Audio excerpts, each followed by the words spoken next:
Welcome to the channel. Today I am ranking the entirety of the WWE SummerSlam 2024 Elites from worst to best.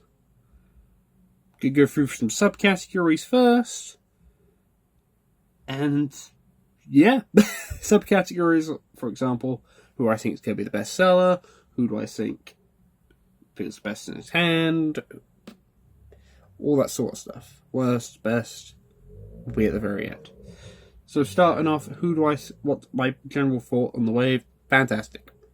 Just generally fantastic. Every figure has its pros, every figure has its cons, but if you find this wave, buy them all. Buy them all. They'll mainly have pros. So, starting off with who do you think is going to sell the best? In my opinion, would be this Kane. Just because we've not had an unmasked Kane Elite in a while. I don't think. In the main line. We've not had a Kane Elite in a long time, I think. Who do I think will sell the worst? I think will be Sexy Lexi Luger. I don't think it comes down to the figure itself. I think it's just because it comes with the legs. And weirdly enough, unless it's a unique leg mold, every time a figure comes with a pair of legs, it doesn't sell well. Doesn't sell well. Don't think Trish is selling well. Don't think Pat is selling well.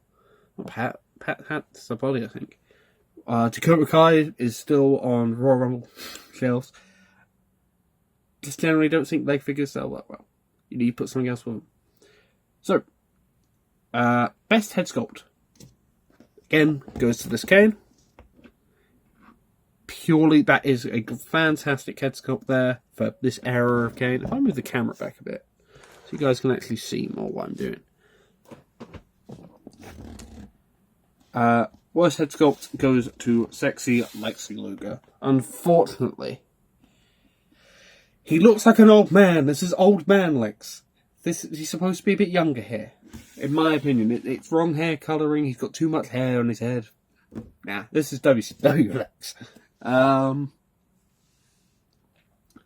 Best articulation, surprisingly, is John Cone. Regarding its legs and everything like that, it's pretty good.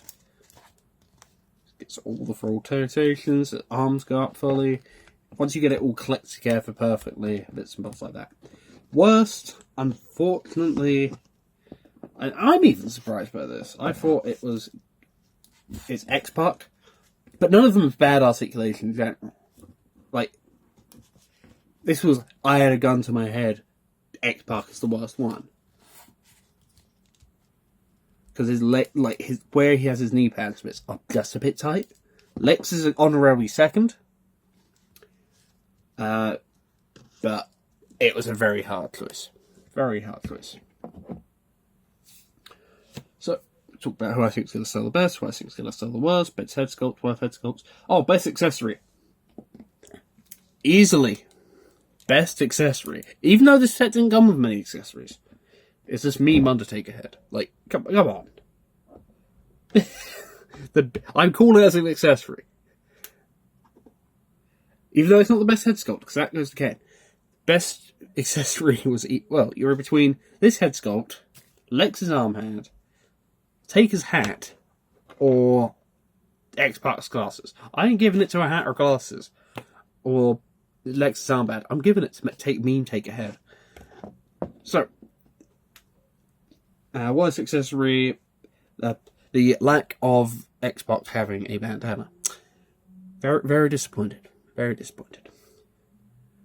So, I think it is time to rank them, because I cannot think of anything else. Best seller, worst seller, my favourites, accessories, talk about everything like that. Let's get into the ranking. So, coming in at number 5, I will be going with X-Pac. Very hard choice between number 5 and number 4.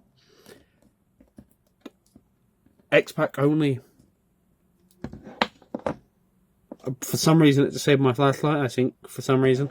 But X-Pac only didn't make it just because no headband, no extra head, no more hands. Gear itself, figure itself is fantastic, but I think it could have come with more.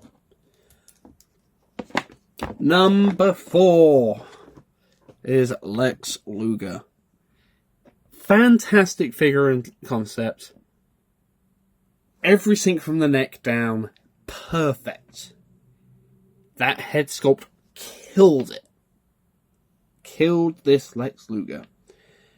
If he had brighter hair, less hair on his head, because this looks like someone else. Looks like 2000 Lex Luger. No. It does not look enough like Lex Luger for me, in my opinion.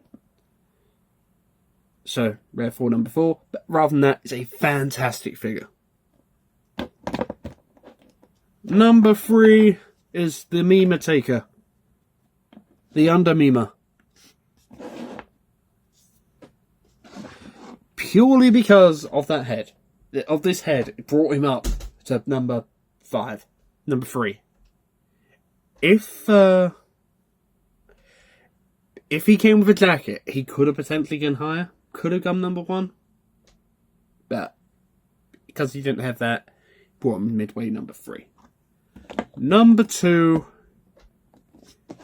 is Kane. Everything was perfect.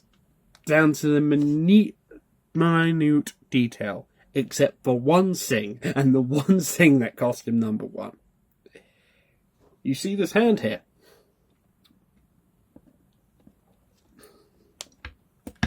Where's the colour?